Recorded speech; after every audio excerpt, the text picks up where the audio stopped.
ನಮಸ್ಕಾರ ವೀಕ್ಷಕರೇ, welcome back to my YouTube channel. ಬನ್ನಿ ಇವತ್ತು ಒಂದು ಗೋಲಿ ಬಜ್ಜಿ ಯಾವ ರೀತಿ ಮಾಡೋದು ಅಂತ ನಿಮ್ಮೊಂದಿಗೆ ಶೇರ್ ಮಾಡ್ಕೊತಾ ಇದ್ದೀನಿ.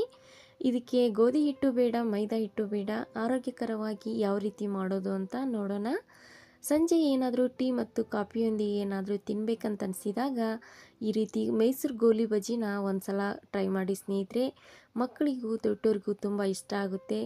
ಈ ಒಂದು ಈವ್ನಿಂಗ್ ಟೈಮ್ಗಂತೂ ಒಳ್ಳೆ ರೆಸಿಪಿ ಅಂತಲೇ ಹೇಳ್ಬೋದು. ಅಷ್ಟೇ ಅಲ್ಲದೆ ಈ ಒಂದು ಸಮ್ಮರ್ ಹಾಲಿಡೇಯಲ್ಲಿ ಮಕ್ಕಳು ಏನಾದರೂ ಬೇಡ್ತಾ ಇರ್ತಾರೆ. ಹಾಗಾಗಿ ಇನ್ಸ್ಟೆಂಟಾಗಿ ಏನಾದರೂ ಮಾಡಿಕೊಡ್ಬೇಕು ಅನಿಸಿದಾಗ ಈ ರೀತಿ ಮಾಡಿಕೊಡಿ. ಮೊದಲಿಗೆ ನೋಡಿರಿ, 1 ಗ್ಲಾಸ್ ಆಗಷ್ಟು ರೇಷನ್ ಅಕ್ಕಿನ ನೆನೆ ಹಾಕಿದ್ದೀನಿ. 1 ಅವರ್ ಮುಂಚೆನೇ ಇದನ್ನ ನೆನೆ ಹಾಕಬೇಕಾಗುತ್ತೆ.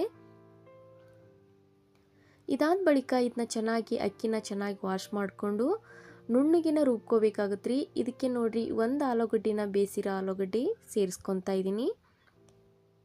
ಚೆನ್ನಾಗಿ ನುಣ್ಣಗೆ ರುಬ್ಬಬೇಕಾಗುತ್ತೆ. ಜಾಸ್ತಿ ನೀರು ಹಾಕಬಾರ್ದ್ರಿ. ನೀರು ಹಾಕಿದರೆ ನಮಗೆ ಗೋಲಿ ಬಜ್ಜಿ ಅನ್ನೋದು ನೀಟಾಗಿ ಬರೋದಿಲ್ಲ. ಈ ಒಂದು ಹದದಲ್ಲಿದ್ದರೆ ನಮಗೆ ಗೋಲಿ ಬಜ್ಜಿ ಅನ್ನೋದು ತುಂಬ ಚೆನ್ನಾಗಿ ಬರುತ್ತೆ. ಇದಕ್ಕಿವಾಗ ರುಚಿಗೆ ತಕ್ಕಷ್ಟು ಉಪ್ಪು, ಒಂದು ಸ್ವಲ್ಪ ಅಡುಗೆ ಸೋಡಾ ಸೇರಿಸ್ಕೊತಾ ಇದ್ದೀನಿ. ಮತ್ತು ಇದಕ್ಕಿವಾಗ ಜಜ್ಜಿರುವಂಥ ಶುಂಠಿ ಮತ್ತು ಜೀರಿಗೆ, ಕೊತ್ತಂಬರಿ ಸೊಪ್ಪು, ಕರಿಬೇವು ಸೊಪ್ಪು, ಒಂದು ಸ್ವಲ್ಪ ಹಸಿಮೆಣಸಿನ್ಕಾಯಿ ಚಟ್ನಿ ಹಾಕ್ತಾಯಿದ್ದೀನಿ. ಚೆನ್ನಾಗಿ ಎಲ್ಲವೂ ಮಿಕ್ಸ್ ಆಗೋ ಹಾಗೆ, ಹೊಂದಿಕೊಳ್ಳೋ ಹಾಗೆ ಮಿಕ್ಸ್ ಮಾಡಬೇಕಾಗುತ್ತೆ. ಇದನ್ನೇನು ನಾವು ಇನ್ಸ್ಟೆಂಟಾಗಿ ಮಾಡ್ಬೋದ್ರಿ. ನೆನೆಯೋಕ್ಕೆ ಅದೇನು ಬಿಡಬೇಕಂತ ಅವಶ್ಯಕತೆ ಇಲ್ಲ. ನೋಡಿರಿ, ಈ ಕಡೆ ಎಣ್ಣೆನೂ ಕಾದೈತಿ. ಒಂದೊಂದಾಗಿ ಬಿಡಿ ಬಿಡಿಯಾಗಿ ಈ ಒಂದು ಮೈಸೂರು ಬೋಂಡನ ಬಿಡ್ತಾ ಇದ್ದೀನಿ. ತುಂಬ ಟೇಸ್ಟಿಯಾಗಿ ಬರುತ್ತೆ ರೀ. ಖಂಡಿತ ನೀವು ಕೂಡ ಈ ಒಂದು ಮೆಥಡಲ್ಲಿ ಮಾಡಿ. ಯಾರಿಗೆಲ್ಲ ಮೈದಾ ಹಿಟ್ಟು, ಗೋಧಿ ಹಿಟ್ಟು ಇಷ್ಟ ಆಗೋದಿಲ್ಲೋ ಅಂಥವ್ರಿಗೆ ಈ ಒಂದು ರೆಸಿಪಿನ ಮಾಡಿಕೊಡ್ರಿ, ತುಂಬ ಇಷ್ಟಪಡ್ತಾರೆ.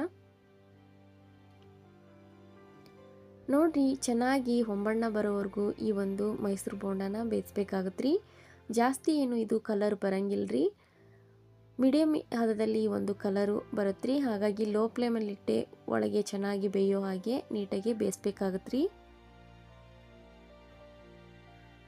ನೋಡಿರಿ, ಎರಡು ಬದಿಯಲ್ಲೇ ನೀಟಾಗಿ ಈ ಒಂದು ಬೋಂಡನ ಬೇಯಿಸಿದರೆ ನಮಗೆ ಪಟ್ಟಂತ ರೆಡಿಯಾಗುವ ಈ ಒಂದು ಮೈಸೂರು ಬೋಂಡ ರೆಡಿ ಆಗುತ್ತೆ ರೀ. ಇದ್ರ ಜೊತೆ ಕಾಯಿ ಚಟ್ನಿ ಆಗಲಿ ಅಥವಾ ಪುದೀನ ಚಟ್ನಿ ಆಗಲಿ ತುಂಬ ಚೆನ್ನಾಗಿ ಹೊಂದ್ಕೊಳ್ಳುತ್ತೆ ಸ್ನೇಹಿತರೆ. ನೋಡ್ತಿದ್ರಲ್ಲ, ತುಂಬ ಟೇಸ್ಟಿಯಾಗಿ ತುಂಬ ಚೆನ್ನಾಗಿ ಬಂದೈತಿ. ಇದೇ ರೀತಿ ಎಲ್ಲ ಬೋಂಡನೂ ನೀಟಾಗಿ ಎಣ್ಣೆಯಲ್ಲಿ ಕರಿಬೇಕಾಗತ್ತೆ ರೀ. ಮತ್ತು ಯಾರೆಲ್ಲ ನನ್ನ ಚಾನಲ್ನ ಹೊಸದಾಗಿ ನೋಡ್ತಾ ಇದ್ರಿ, ಪ್ಲೀಸ್ ಸಬ್ಸ್ಕ್ರೈಬ್ ಮಾಡ್ಕೊಳ್ರಿ. ನಾ ಮಾಡುವ ಹೊಸ ಹೊಸ ರೆಸಿಪಿ ನೀವೇ ಮೊದಲು ನೋಡ್ಬೋದು. ಹಾಗಾಗಿ ನನ್ನ ಚಾನಲ್ನ ಫಾಲೋ ಮಾಡಿ ಸ್ನೇಹಿತರೆ. ನೋಡಿರಿ, ಇದೇ ರೀತಿ ಎಲ್ಲ ಬೋಂಡಗಳನ್ನು ರೆಡಿ ಮಾಡಿ ಇಟ್ಕೊಂಡಿದ್ದೀನಿ. ಬನ್ನಿ ಒಂದು ತಟ್ಟೆಗೆ ಸರ್ವ್ ಮಾಡ್ಕೊಳ್ಳೋಣ. ನೋಡಿ, ಇದರೊಟ್ಟಿಗೆ ನಾನು ಪುದೀನ ಚಟ್ನಿ ಮಾಡಿದ್ದೀನಿ. ಬಿಸಿ ಬಿಸಿ ಆದಂಥ ಸಂಜೆ ಟೀ ಟೈಮ್ಗೆ ಹೊಂದಿಕೊಳ್ಳುವಂಥ ಈ ಒಂದು ಮೈಸೂರು ಬೋಂಡ ರೆಸಿಪಿನ ಖಂಡಿತ ನೀವು ಕೂಡ ಟ್ರೈ ಮಾಡಿ ಸ್ನೇಹಿತರೆ. ತುಂಬ ಸುಲಭವಾಗಿ ಮಾಡ್ಬೋದು, ಅಷ್ಟೇ ರುಚಿಯಾಗಿರುತ್ತೆ. ಆರೋಗ್ಯಕರವಾದಂಥ ಈ ಒಂದು ರೆಸಿಪಿ ಮಾಹಿತಿ ನಿಮ್ಮೆಲ್ಲರಿಗೂ ಇಷ್ಟ ಆದರೆ ಪ್ಲೀಸ್ ಒಂದು ಲೈಕ್ ಮಾಡಿ, ಶೇರ್ ಮಾಡಿ, ಕಮೆಂಟ್ ಮಾಡಿ. ಹೀಗೆ ನನ್ನ ಚಾನಲ್ಗೆ ಸಪೋರ್ಟ್ ಮಾಡಿ. ನಾ ಮಾಡುವ ಹೊಸ ಹೊಸ ರೆಸಿಪಿನ ನೀವೇ ಮೊದಲು ನೋಡ್ಬೋದು. ಹಾಗೆ ನಿಮ್ಮ ಕುಟುಂಬದವ್ರಿಗೂ, ನಿಮ್ಮ ಸ್ನೇಹಿತರಿಗೂ ಶೇರ್ ಮಾಡಿ ಸ್ನೇಹಿತರೆ. ಧನ್ಯವಾದಗಳು.